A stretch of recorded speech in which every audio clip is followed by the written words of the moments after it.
Shalom à tous les amis, Moadim le Simcha. On est dans Chol Moed Sukkot. J'espère que vous avez bien mangé, bien reposé, surtout bien prié. Et bien, Rabotai, c'est marqué dans le pasuk Ulkahtem lachem bayom arishon peri etz hadar kapot emari vanav etz avot vavena al usma'tem ifnei Hashem lokechem.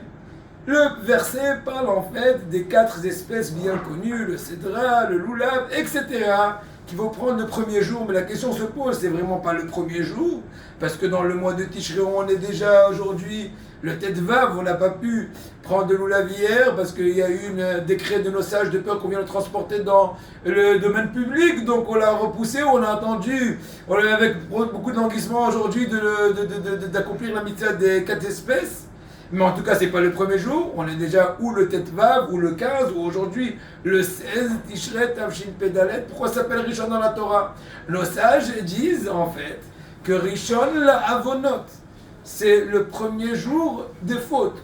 A priori, en tout cas l'explication, on va dire littérale de la chose, est que jusqu'à maintenant, on était vraiment affairé dans des choses spirituelles, dans des mitzvot, dans la Torah. N'en parlons pas à l'époque des slichot interpellantes et entreprenantes, Rosh Hashanah qui nous a fait rentrer la crainte d'Akadosh Baruch Hu, et en plus Kippour qui nous a complètement purifiés. Tout de suite après, à la sortie du Kippour, chacun s'est affairé à acheter les 4 espèces, à construire la soukha, comme ce que dit le Rama. Tout de suite le plutôt on va d'une mitzvah à l'autre, et là on n'a pas eu le temps de fauter.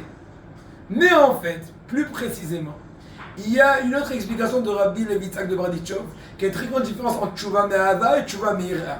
Tshuva Me'ahava, Tshuva Me'ira, la Gemara dit la fin de Masechet Yoma, que même des fautes qu'il les a fait sciemment, Tshuva Me'ira, eh ben ils sont considérés maintenant comme par inconscience.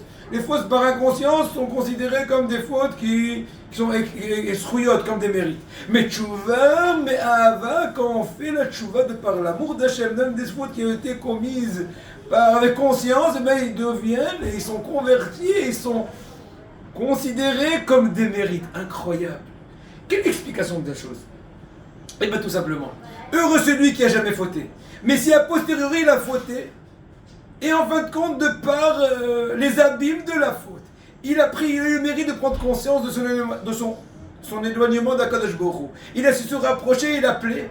Et bien rétroactivement, ça avère et ça prouve que la faute a été, malheureusement ou heureusement, en l'occurrence, elle a été le moyen de nous rapprocher d'Akadosh Baruch Hu. Akadosh Baruch Hu, il est tellement bon, et bien qu'il va considérer cette faute comme un mérite, puisqu'en fin de compte, on est arrivé au but de la chose.